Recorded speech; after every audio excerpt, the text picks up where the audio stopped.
wabarakatuh. Selamat siang, salam sejahtera untuk kita semua. Mohon izin perkenalkan saya.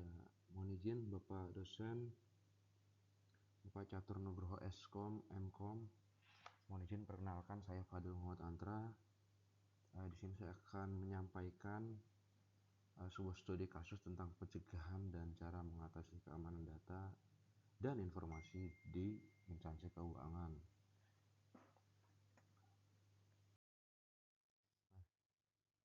Hal ini juga dilatar belakangi oleh berbagai maraknya berbagai kebocoran data yang menyerang instansi pemerintahan, tidak terlepas juga dari instansi keuangan, yaitu Kementerian Keuangan, juga diduga memiliki kebocoran data yang disebabkan oleh serangan-serangan cyber.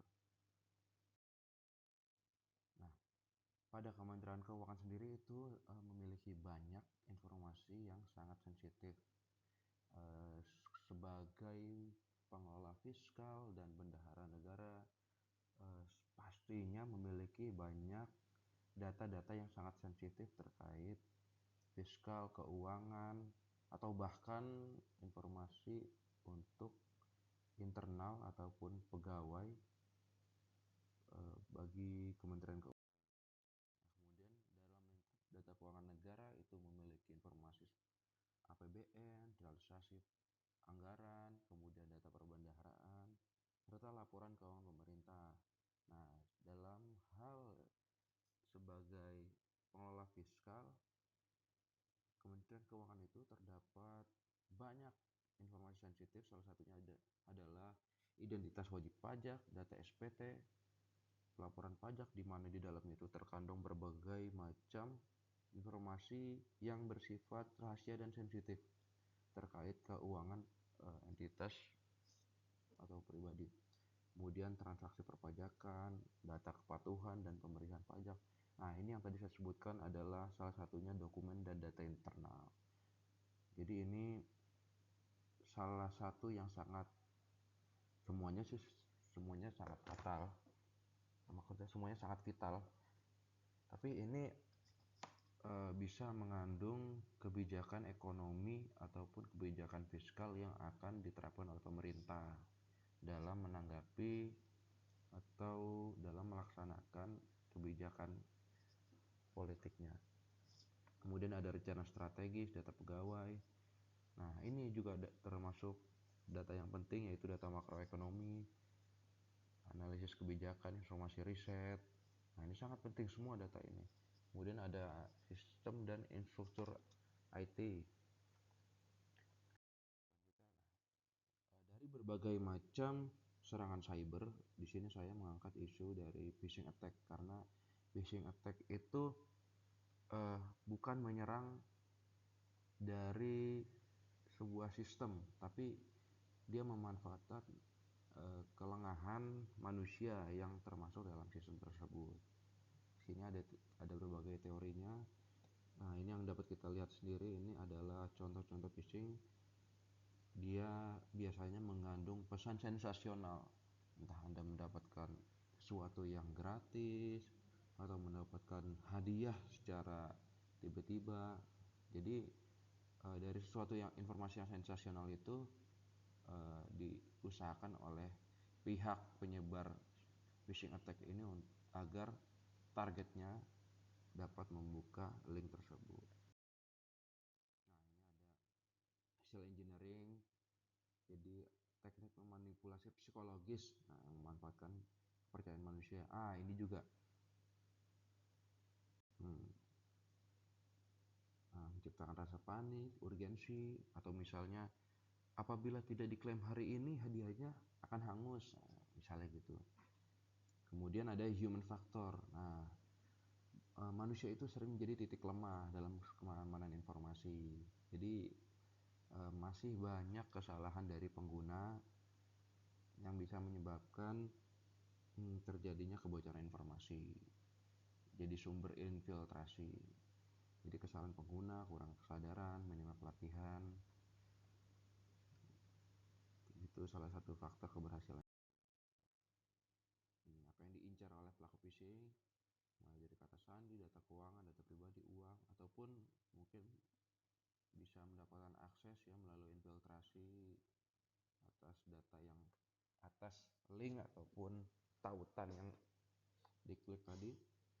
Medianya juga banyak, bisa dari pesan atau bahkan kalau sekarang itu bisa dari aplikasi. Itu lewat WhatsApp itu nanti tiba-tiba ngirim undangan tulisannya PDF tapi pas dibuka aplikasi itu juga semakin berkembang ya, ininya modus operandinya. Jadi kita itu harus selalu waspada. Jadi kalau bisa itu kita harus bisa untuk memverifikasi dulu sebelum ngeklik. Nah, ini ada berbagai apa namanya upaya untuk menghindari keberhasilan dari phishing. Nah ini biasanya ada kabar yang sensasional, fantastis gitu, tiba-tiba hadiah dapat rumah di Pondok Indah Kapuk atau gimana, dan juga biasanya di push, jadi dibikin terburu-buru, jadi targetnya itu tidak dapat berpikir jernih. Dampak kebocoran data di Kementerian Keuangan ini sudah yang sudah saya sebutkan juga di awal, bahwasanya sebagai pengelola fiskal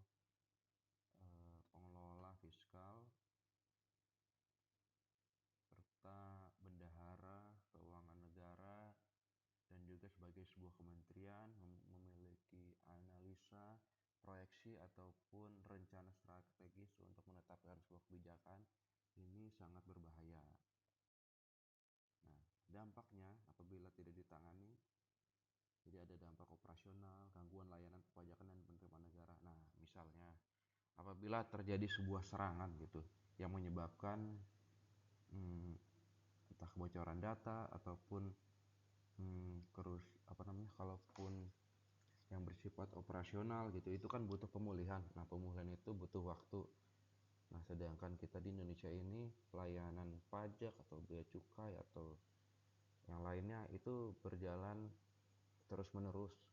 Bahkan perpajakan itu mungkin 24 jam per 7 hari jalan terus.